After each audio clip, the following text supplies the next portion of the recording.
hoy abordaremos un tema que está transformando la industria del deporte y el entretenimiento. Se trata de la incursión de las plataformas de streaming en las transmisiones deportivas en vivo. Un ejemplo reciente es el anuncio que hizo Netflix de como el nuevo hogar exclusivo de los mundiales femeninos de la FIFA 2027 y 2031. Este acuerdo no solo tiene un impacto cultural, sino también grandes repercusiones económicas, con cifras millonarias en juego y un mercado de derechos de transmisión valuado en más de 50.000 millones de dólares a nivel global. ¿Cómo afecta esto a las cadenas tradicionales, los anunciantes y los consumidores? Pues Natalia nos ayudará aquí a analizarlo, pero desde una perspectiva más financiera. Para ello, Natalia, comencemos con lo básico. ¿Cómo afecta esta tendencia de las plataformas de streaming el valor de los derechos de transmisión deportiva y quién se beneficia más de este cambio?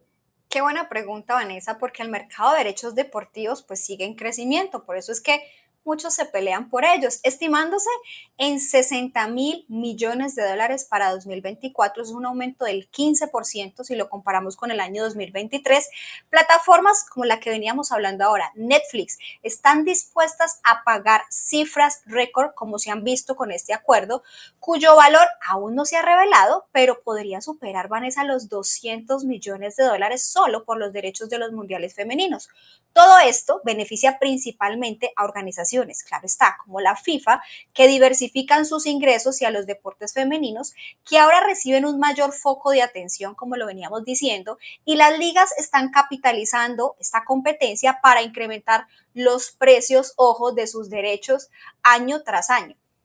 Hablando de las cadenas tradicionales como lo son ESPN o Fox, ¿qué impacto económico enfrentan al competir con gigantes como lo son Netflix o Amazon por los derechos de transmisión?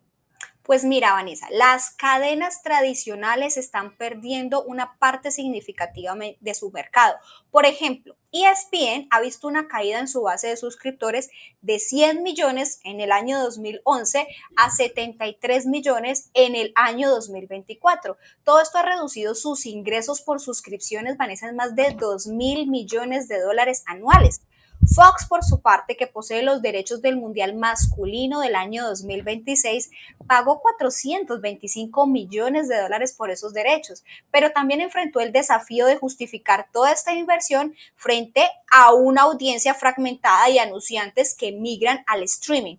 Todo este cambio, Vanessa, está obligando a las cadenas a explorar nuevas fuentes de ingreso como lo son las plataformas digitales propias. En términos de ingresos publicitarios, ¿qué diferencia clave ves entre los modelos tradicionales y las plataformas de streaming? ¿Las marcas están migrando sus presupuestos hacia estas nuevas opciones, Natalia?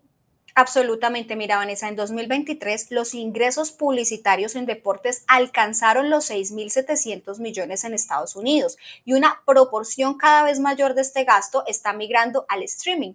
Netflix, por ejemplo, no solo ofrece segmentación basada en datos, sino que también la posibilidad de medir el impacto en tiempo real y eso resulta mucho más atractivo para las marcas. Según un informe reciente, el 35% de los anunciantes que está planeando aumentar su gasto en plataformas digitales para deportes en vivo en el año 2025, mientras que solo un 15% está planeando mantener su gasto en televisión tradicional.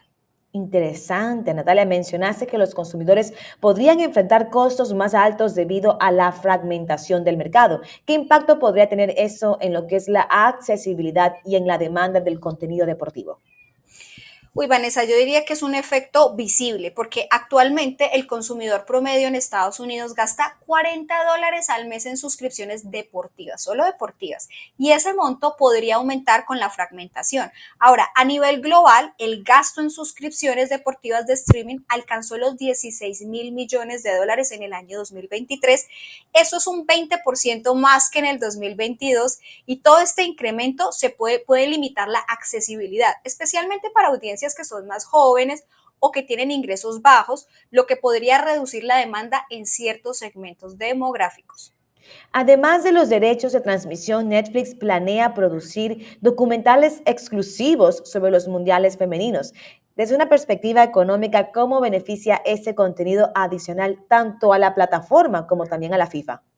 Pues Vanessa, mira, ese contenido es un generador de ingresos secundarios bastante significativo. Mira, documentales recientes como The Last Dance y Netflix generaron un aumento del 20% en las suscripciones durante su lanzamiento. Y qué interesante ese dato, porque no me he visto esa serie. Para la FIFA, todos estos documentales no solo atraen nuevos patrocinadores, sino que también crean un efecto hello, hello, que pueden incrementar la audiencia de los torneos. Según algunas estimaciones, los derechos asociados y el patrocinio de este contenido podría sumar entre 50 y 100 millones de dólares adicionales en ingresos. Finalmente, ¿crees que este cambio hacia como que a lo que es el streaming está democratizando lo que es el acceso a deportes menos mediáticos o está consolidando más bien el poder en manos de unas pocas plataformas globales? Pues yo diría que ambas cosas, Vanessa, porque por un lado los deportes como el fútbol femenino, que antes eran marginados, ahora tienen la posibilidad de alcanzar audiencias globales gracias al streaming. Por ejemplo, la audiencia de fútbol femenino el año 2023 aumentó un 25% en comparación con el año 2019, en gran parte debido a su disponibilidad en plataformas digitales. También hay que decirlo, plataformas como Netflix y Amazon están consolidando su control y lo que podría alimentar la diversidad de opciones a largo plazo, concentrar los ingresos en unos pocos jugadores claves que han sido muy inteligentes para llegar hasta donde están, y eso se le destaca a Netflix y a Amazon. Yo estas dos compañías, digamos que por su resiliencia, por tener tantos accesos, como que han identificado esos nichos de mercado donde se pueden expandir y lo han hecho y lo han hecho muy bien. Gracias por lo que son esos datos y ese análisis un poco más completo de qué significa esto que Netflix está pues o nuevamente trayendo de diferente a su plataforma.